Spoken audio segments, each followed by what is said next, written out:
Bom, eu conversei esses dias com a nossa oficial do Registro Civil aqui do Tupaciretã, a doutora Margot Virgínia Silveira de Souza, e a Margot, todo mundo conhece a Margot aqui em Tupã, né? Então todo mundo sabe que ela é uma pessoa que gosta muito de realizar, além de realizar um serviço de qualidade, um bom serviço, dispor isso para as pessoas que utilizam o cartório do Registro Civil aqui em Tupaciretã. E elas, todos os registros civis do país tiveram uma novidade aí que nos parece interessante. A Margot está nos trazendo essa informação com o objetivo de informar a você, o usuário, para uma facilidade que você possa ter. E normalmente quando a gente vê alguém oferecer um tipo de serviço, pensa assim, pô, isso vai custar caro, né? É coisa caríssima, né? E a gente sabe que o nosso registro civil tem algumas atividades que são pagas lá, mas, por exemplo, se você for fazer o registro de nascimento, que quiser uma forma simples, um papel simples, isso é gratuito, né? E tem vários serviços lá que eles fazem de forma gratuita e são fundamentais para uma sociedade ser organizada como nós pretendemos ser. Doutora Margot Virgínia Silveira de Souza, bom dia, Margot, como é que está, amiga, tudo bem? Bom dia, Miguel, tudo bem? Bom dia aos ouvintes da Rádio Tupã. Foi bom tu tocares na questão da gratuidade, porque dentro do Registro Civil, desde 1998, ou talvez antes disso até, a gratuidade é uma imposição, é legal, né? Então, as pessoas que não podem pagar sua certidão, elas declaram a hipossuficiência e não pagam pela sua certidão. É claro que há critérios, né? Uhum, sim, sem dúvida. Esse dia chegou um senhor lá e disse, mas eu não tenho dinheiro agora. Esse senhor vai ter dinheiro em breve, né? Porque qual é a razão disso? Quando alguém não pagar e receber o serviço gratuito, alguém em outra ponta vai fazer esse pagamento. Então existe uma perda e essas situações elas comprometem todo o sistema, né? E ameaçam o sistema. Então, assim, eu não tenho hoje não significa dizer exatamente que eu estou pobre ou hipossuficiente, significa dizer que naquele momento eu não trouxe a carteira. Mas, de fato, o Registro Civil das pessoas naturais vem trazendo algumas grandes novidades e situações novas que são importantes para nós, cidadãos, e para o próprio Estado, né, que exerce de uma forma, todos nós sabemos, muito eficaz, muito contundente, o seu controle sobre o indivíduo. Uhum. O CPF hoje é obrigatório em qualquer certidão, em qualquer documento. Ele não é porque todos somos bonzinhos, não existe isso, né? Existe assim um controle externo que no Brasil ele é mais eficaz e quase tanto quanto outros controles que a gente vê aí que não são mais nefandos, enfim. Mas tem algumas novidades e elas são interessantes. Hoje, a certidão de nascimento, tu estás registrado. Esse é uma das novidades que um recente provimento do CNJ nos trouxe. Tu podes, além do CPF, que é obrigatório, né? Tu podes ingressar no teu registro o número da tua carteira de identidade, o número do teu passaporte, carteira de trabalho, título eleitoral. Tudo isso são documentos que serão apresentados para o oficial e há requerimento do registrado, da pessoa interessada. Eles serão anotados no registro e serão anotados também na certidão que a pessoa pedir. O CPF é gratuito, né? Aquele CPF, a inserção dele é gratuita. Porém, os outros documentos não, eles dependem de uma anotação e isso haverá um valor, né, a ser pago pelo interessado, porque dependerá do interesse da parte. Sim. Ele tem que ter iniciativa, ele tem que solicitar. Ele tem que solicitar. Isso é uma coisa para quem utiliza documentos, às vezes, para viajar ou abrir alguma atividade, enfim, as coisas. Normalmente, quando você vai fazer, pedem lá a cópia dos seus outros documentos, além do registro de nascimento, né? E se você já tem isso tudo constando no próprio registro, está ali tudo. E com reconhecimento legal, quer dizer, as pessoas não podem se negar, a instituição não pode se negar, não, eu quero a cópia da tua carteira de trabalho. Não, está aqui o meu número da minha carteira de trabalho, né? Até porque eventualmente, sim, poderá se manter essa exigência, mas a tendência é que não. A tendência é que a gente leve isso para um registro único, né? Existe a possibilidade, inclusive, nós temos uma perspectiva de convênio em andamento, de os cartórios de registro civil confeccionarem as carteiras de identidade, os passaportes, porque nós já temos convênio com a Receita Federal, né? Então, esse convênio deverá ser estendido para outras instituições de documentos do Estado, do país, dando essa possibilidade. Qual é a vantagem que se vê, né? Quando a pessoa desejar anotar o seu documento no seu registro, o oficial vai recepcionar esses documentos e vai conferi-los. Então, tem que ser documentos assim, não violados, autênticos, bons, originais, e eu vou conferir, né? Uhum. Quer dizer, no próprio site, no sítio, né, que a gente chama, porque o nosso acesso é diferenciado, no sítio da Polícia Federal eu vou conferir os dados do passaporte, no sítio do Instituto de Identificação eu vou conferir os dados da identidade. Então, tudo isso que confere a fé pública ao documento dentro do registro civil. Uhum. Então, a pessoa, em breve, né, um dos pleitos é que a gente possa colocar a fotografia da pessoa, né? E aí eu vou ter a fé pública do oficial que conferiu o documento e tem responsabilidade civil sobre essa conferência. Eu vou ter em um documento só todos aqueles dados. Uhum. Eu vejo muito assim, aqui no cartório, por exemplo, toda vez que uma pessoa vem a óbito e tem que fazer o seu registro, o que o oficial fala? Não, você tem que trazer certidão de nascimento ou casamento. Tá, mas os documentos que a pessoa tiver, carteira de identidade, título eleitoral, CPF, reservista, CNH, enfim, todos esses documentos a pessoa tem que trazer. Isso é um problema, né? Uhum. Então, quando ela tem isso em um documento só, fica muito mais fácil. E no Brasil, qual é o teu primeiro documento oficial? Aquele que te dá origem como a personalidade do indivíduo? Certidão de nascimento, ou registro de nascimento. O registro de nascimento. Né?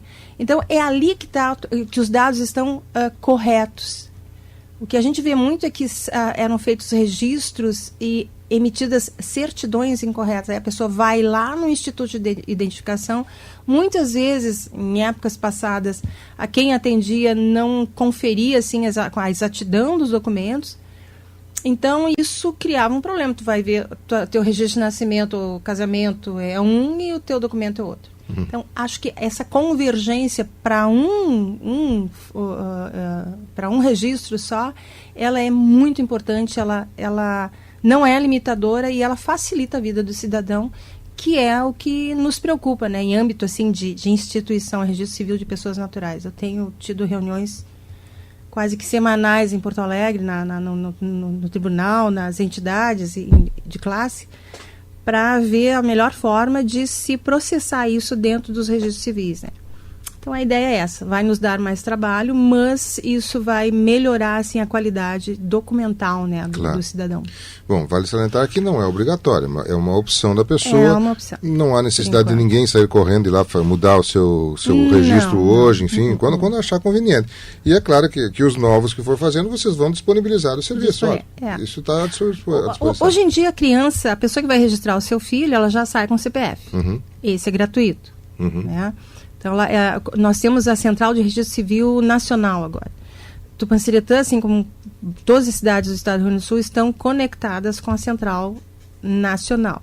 Significa dizer que tu podes, assim, obter um registro se tu és do Pará, sei lá, de Bahia, de onde for, tu chega no Registro Civil de Tupanciretã e tu vai conseguir buscar a tua certidão. Né? E esse serviço também, e ele também é processado com todas as gratuidades, porque a questão da gratuidade ela é nacional. Então isso vai te dar, nós estamos assim com essa central, o CPF a gente tem essa conexão direta através da Central Nacional com a Receita Federal. Então a pessoa sai com o seu filho com o CPF. Eu sempre até recomendo para o pessoal, vai lá no banco e já abre uma carteira uma poupança, aliás, e coloca ali todo mês R$50. Quando ele chegar aos 18, 20 anos, ele já tem a faculdade paga. Com certeza. Se Deus quiser e deixar em paz as poupanças. É verdade, não, uma boa dica. Margot, você também estava comentando conosco, teve algumas alterações que o CNJ fez aí para a questão dos pais e avós isso. registro de nascimento, é isso? Exato. Nós temos hoje no registro de nascimento para filhos unilaterais, né? Aqueles filhos que não têm ou a maternidade ou a paternidade, que foram registrados em nome de um só dos pais. A possibilidade do reconhecimento de filiação. Desculpa. Mas é aquele reconhecimento assim, ó, eu sou a mãe biológica daquela criança, ou eu sou o pai biológico daquela criança. E eu quero registrá-la, aquela criança ou daquela pessoa. Eu quero reconhecer essa paternidade que é biológica. Aí eu vou lá e faço o reconhecimento. O que o CNJ, assim, a legislação, mas principalmente o CNJ, a partir de novidades da legislação fez, foi editar um provimento que nos permite o reconhecimento de filiação socioafetiva. Socioafetivo, o que é? Eu já convivo com uma pessoa, tem uma diferença de idade uma diferença de idade de 16 anos, que é o mínimo. Sou 16 anos mais velho que aquela pessoa. E eu tenho por ela um apreço, um carinho fraterno, de filho ou filha. Né? Eu vou ali no registro civil e declaro isso junto com ela, se ela for maior de idade, ou junto com a mãe, se for menor de idade, ou com o pai. E digo, olha, eu quero fazer o reconhecimento socioafetivo desse filho. Então, eu passarei a ser mãe ou pai daquela criança. O que é socioafetivo? O socioafetivo, eu convivo. É aquela velha. Muitas vezes às vezes a gente chega umas pessoas assim, eu sou filho de criação. Filho de criação é um filho socioafetivo. Né? Então, eu sempre começo, as pessoas nos declaram assim, eu tenho um amor de pai por esse filho. E antigamente era necessário que tu fizesse a adoção, se tu quisesse consolidar esse amor. Não precisa mais fazer adoção. Tu declaras, é meu filho de criação, eu quero ser o pai dele, ou quero ser a mãe dele, vamos falar de pai, que em geral são os pais, eu quero ser pai dessa criança, tu vai ali no cartório e faz o reconhecimento de sociedade, de filiação socioafetiva. A grande novidade, pode ter mais de um. Sim. A pessoa tem um pai natural, biológico. E de registral, que está lá no registro. Está registrado já e pode acrescentar no seu registro mais um pai ou uma mãe. Isso pode ser feito dentro do ambiente do cartório, assim, sem advogado, sem juiz, sem nada, quando forem até 2 pais ou 2 mães. Pode ser processado ali no caso. Agora, se forem mais de 2, aí tem que ir lá por vias judiciais. Isso, assim, a princípio parece assim uma aberração, né? Quem é que vai querer ter 3 pais, 4 mães, 10 avós, enfim, causam... sim, porque todos vêm os avós, tem toda a ascendência. A ascendência toda entra no registro. Claro. Né? Mas, então, pode causar, assim, uma confusão, né? Mas é possível. O que isso veio, assim, nós temos que ter em mente que o judiciário, se tu for analisar, assim, a essência do judiciário, ele é para resolver litígios, contendas. Essas questões, assim, elas não têm litígio, né? A não ser que os pais briguem entre si sobre a filiação, mas não é o caso. Ela não tem contenda. Então, o que as autoridades, o CNJ, cada vez mais pretende é liberar o judiciário de tarefas que não precisam estar lá, de ações que são desnecessárias, e trazer elas para o campo extrajudicial, porque elas são de fácil processamento. Né? Tu não precisa acionar o judiciário para resolver uma questão de filiação. Né? A não ser que haja dúvida, porque tem aquelas questões assim, eu trouxe uma criança lá de Santa Catarina, do oeste de Santa Catarina. Surgiu do nada, assim... Surgiu do nada e vem para cá, essa criança já não tem a presença de um dos pais, enfim, tem que haver muito cuidado com essas questões também, né? Claro. Mas tem outras questões também que eu noto que é muito corrente, Miguel. O que é o filho de criação? É aquela pessoa que realmente eu amo e crio como filho, ou é aquela pessoa que eu gosto, que eu tenho um sentimento fraterno para ela? Porque quando eu amo como filho, eu tenho que tê-la como filho, e assim na questão patrimonial, né? Sim, passa a ser um filho legítimo, com todos os direitos de um filho. Todos os direitos hereditários. E com aqueles pais vai ser... não, mas aí a pessoa vai herdar de 2 pais. Eu acho que essa é a última questão que a gente deve abordar quando a gente for fazer algo assim, né? Eu não tenho que ter medo de dividir patrimônio. Claro. E assim, ó, se eu tenho um filho já registrado e um filho de criação e eu não quero trazer aquele filho de criação para o rol sucessório, então eu não tenho o mesmo... Não é o mesmo... Então, ali já não é uma filiação socioafetiva, é uma amizade bacana. Né? Então, essas questões, elas têm que ser enfrentadas com muita clareza, porque nós não podemos e não precisamos ser hipócritas em relação a isso aí. Né? Claro, sem dúvida.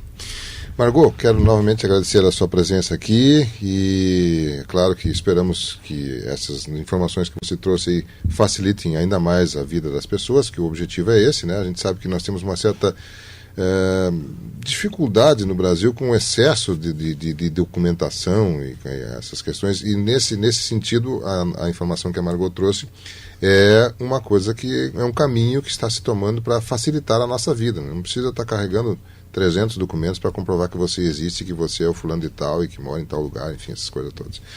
Mas a gente sabe que ainda temos muito a caminhar para isso, mas gostei da notícia da Margot porque nos dá uma linha, nos dá um sentido, um posicionamento e por parte do país como instituição, no sentido de facilitar a vida de seus cidadãos também, que precisam ser controlados. Todo país que tem organização tem que ter o controle, tem que ter esse acompanhamento, né? Margot, obrigado pela visita, uma boa virada de ano aí, um feliz 2018 e a gente espera em 2018 termos mais boas informações aí do nosso registro civil aqui do Tupã-Setã, se possível, e gostaríamos de contar com a sua presença aqui o máximo de vezes possível, porque sempre é um prazer recebê-la aqui na nossa programação. Mais algum detalhe, por favor, fique à vontade. Ok, eu só queria acrescentar ao fato da burocracia, porque realmente o nosso país para te abrir uma empresa é uma coisa, tu quer te sair da informalidade, tu tem uma viagem para fazer nas repartições públicas do país, e isso aí é uma realidade cruel que nós temos. O fato é que toda a nação, todo o país precisa ter um mínimo de burocracia, né? A boa burocracia, aquela fácil de processar. Exato. Nós temos 3 elementos registrais aqui no país, e notariais, um notarial e 2 registrais, que eles trazem a burocracia do bem, né? Ainda que as pessoas, quer dizer, ninguém entra lá no cartório feliz, né? Porque não vão comprar um carro, porque não vão comprar uma roupa, assim, vão lá fazer alguma coisa que vou trazer mais um papel. Os cartórios não fazem parte dessa burocracia ruim, né? É da boa burocracia. As exigências que tem dentro de um registro de imóveis, elas existem porque o Estado não tem essa capacidade de controle que um registro pode propiciar. Mas esse tipo de burocracia é uma segurança para nós. É a segurança jurídica. É a velha história, assim, eu tenho uma propriedade imóvel quando eu registro ela no cartório de registro de imóveis, aqui na Maria Ivaniza. Se eu registrar aí, ela é minha. Se eu não registrar, ela não é minha. O que significa? O que quer dizer isso? Quer dizer que se alguém me vendeu uma coisa com um papelzinho lá, um contrato assim, né? E vender para essa mesma pessoa, para outra pessoa, mesmo que seja depois de ter vendido para mim, ela vai vender para outra pessoa, que ela for primeiro no cartório, ela vai, aquela propriedade, e ninguém tira dela. Ah, mas eu vou para o fórum e vou provar isso. Não interessa. Está lá, a lei diz isso, está lá. O que vai me reservar o direito ao ressarcimento? Se eu encontrar o vendedor, vai ter que devolver. Mas a propriedade é de quem registrou. A propriedade de quem. Então, essa é a boa burocracia. Eu queria finalizar dizendo que os registros civis das pessoas naturais ou todos os registros que nos cercam, além de serem importantes e nós sim desejamos, Miguel, eu acho que já houve muita justiça, não é justiça, essa não seria a expressão correta, mas tem sido aplicada muita isonomia, né? Dentro do registro civil eu posso ser homofóbica, eu posso ser o que eu quiser, a oficial, mas eu sou obrigada a receber bem aquelas pessoas do mesmo sexo. A gente, olha, eu disse que eu posso ser, não é que eu sou. Sim, quem conhece a Margot sabe que eu não tenho mínima cara disso, não. Mas eu vou ter que receber em qualquer cartório muito bem aquela pessoa que deseja se casar com alguém do mesmo sexo. Isto é lei, isto é possível aqui em Tupã-Setã, ali no Jari, ou lá no Iapoque, ou lá no Chuí. Já houve caso em que um oficial, por pertencer a uma religião assim que proibia isso, a oficial lá no norte do país se recusou e foi devidamente punida, porque se eu tenho essa profissão... Então, Os registros eles abarcaram para si assim muitas novas atribuições que dão ao cidadão a segurança. Olha, eu vou entrar ali, eu vou fazer algo que finalmente eu gosto, né, que é casar com uma pessoa com quem que eu escolhi, não importa o sexo, e aí e aí eu vou ter a minha segurança, né, bem consolidada através de um matrimônio, de um casamento. Acho isso muito importante. Nós temos que avançar muito mais, a sociedade tem que aprender a conviver e ela tem que ter todo o respaldo nas atividades públicas para que ela possa viver tranquilamente. Um feliz ano novo, que 2018 venha com mais trabalho e menos problemas. Ótimo. Margot Virgínia Silveira de Souza, nossa oficial do Registro Civil do Pacientano, nos trazendo essas informações, essas novidades, especialmente na questão do registro de nascimento e as possibilidades de você acrescentar a ele também outros documentos que ali constem e que tenham reconhecimento oficial.